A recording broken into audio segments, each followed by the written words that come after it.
Hello, my name is Kevin Esteban Quiseno, and I'm here to introduce you to our project, Scratch's Number Race, a project that addresses the challenges of teaching mathematics to children age 7 to 12.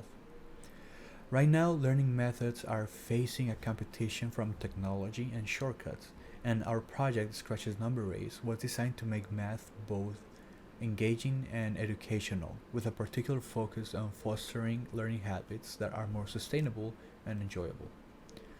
Our motivation arises from the difficulty of making learning engaging and effective in this modern age. With various methods of academic shortcuts available, it's become a challenge to instill genuine interest in subjects like math. As our aim is to create a learning tool that not only educates but also makes learning processes more enjoyable, we have come up with a simple yet clever idea to catch the interest of those who are willing to become more adept at math. Scratch's Number Race is designed to create an environment where students willingly engage in math concepts. The goal is to shift math practice from a mundane task to an exciting challenge. By creating a game that keeps attention drawn to the prompts in the screen and awards the user after a correct response, we are creating a good connection between math and excitement. Also, a significant aspect of our project is the competitive element. We leverage the natural human desire for competition to motivate students. They can compete with peers and also strive for high scores, not just become better at math, but they can also cultivate a broader thirst for knowledge and self-improvement. Scratch's Number Race is more than just a normal tool. It creates a fun learning environment by making math more engaging and competitive to everyone who is using it. Thank you guys for your attention. Now, after this quick introduction, I'm going to let you guys listen to our project description and also its methodology. Then, afterwards, we are going to show you a bit more about the code and how it was created. Thank you. Hello, my name is Vita Dave, and I'm going to be discussing the project description as well as the methodology portion of our project today.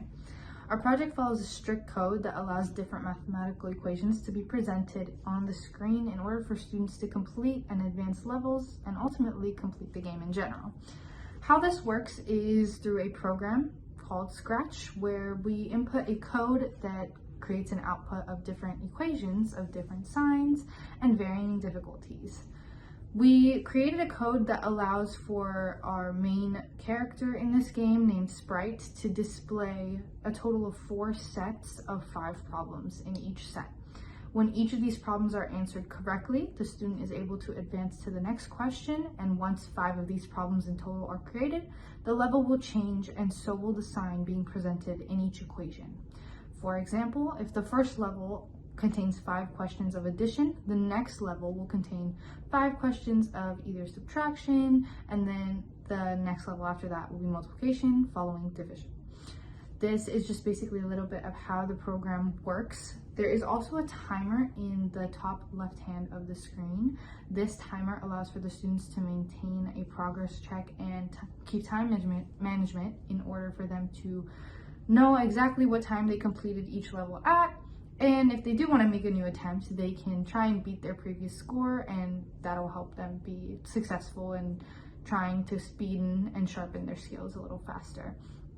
As for methodology, we believe that this is more of a quantitative methodology approach, since their assessment is being measured on a quantitative scale. Each of these problems are mathematical problems, so based on the number of correct answers or incorrect answers, they're able to assess how many they need to get right in order to move on, and how many they have gotten wrong and how many they need to fix. These will give them kind of a categorical basis of where they need to improve, which category they need to study more, and which category they need to practice more in order for them to be at the best of their ability. We also believe that this is a big societal impact because of the fact that this tool can be used by not only students but also teachers in classrooms. These teachers will be able to assign this program or app essentially to the students in order for them to utilize it to sharpen their skills and help them with things that they're learning in school at the time. Hello, welcome to the code and project presentation of Scratch's number race. Here, I'll show off the project and I'll show off the code that makes it all work. So let's begin. Welcome to Scratch's number race. I will ask you a question and I want you to answer it as quickly as you can.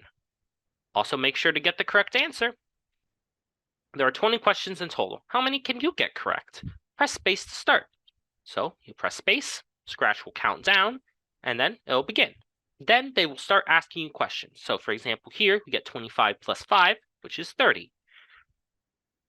Or for here, 40 plus 33 is 73. And then so on and so forth. So 23 plus 24 is 47. And then 32 plus 14.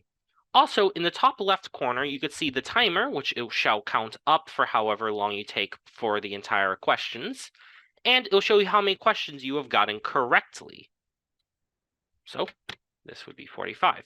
And then every 5 questions, the player will level up and have the sign swap. So now it would be subtraction. So this, for example, would be 15. Now, if a player gets a question wrong, let's say they think this is 21, they'll say it's incorrect and they'll have them try again. However, they will not get a correct answer for this. So for this, it's negative 66, but it'll just pass the question essentially. So here, 7 minus 88 is negative 81. 17 minus 63 is negative 46.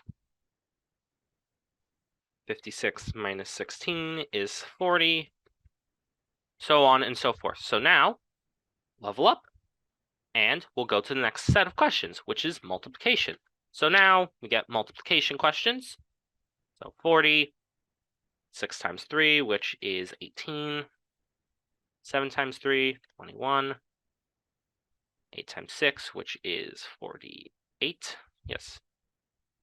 And then they'll level up. And then during the final level up, it will be division problems. So for here, for example, that should be, I'm pretty sure, 24. Yes. That should be, 1 minute, let me quickly do the math here. That would be 7. This would be 30. And then this would be 6. And then finally, that would also be 6. Finish. Basically, you'll finish all the questions. The timer will stop. Scratch will ask, how did you think you did? And then you can click the green flag to play again. Now let me show you the code portion of this. So let me move this. Oh, sorry about that. Let me do that. There we go. So within the code, we have our main 3 things.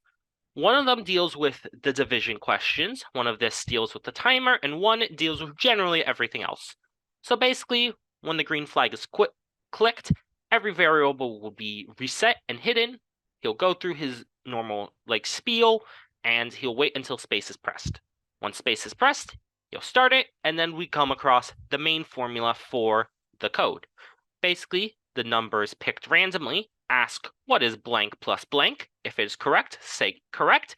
Then change the number answered by 1. If incorrect, then he'll say incorrect, and then he will ask again. And that repeats generally. So for here, it instead would be subtraction. And for here, it would be multiplication. Now we get to an interesting one, which is this. This is the final section. Basically, this deals with the check function. Essentially, why we have this is so they do not get insanely hard or insanely weird division questions.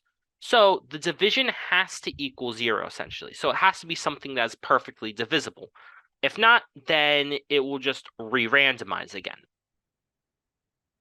And then the timer will stop, and it'll ask you how you did. Now for the timer, basically, the timer will wait until you actually start answering questions. And every second, it will increase by 1 until you finish. Once you finish, number 1 is set to an arbitrary value, which basically means that this can stop repeating, and as such, the timer will stop. Now, that's the full code presentation for Scratch's number project, and that is the full presentation in general. Thank you for listening and have a nice rest of your day.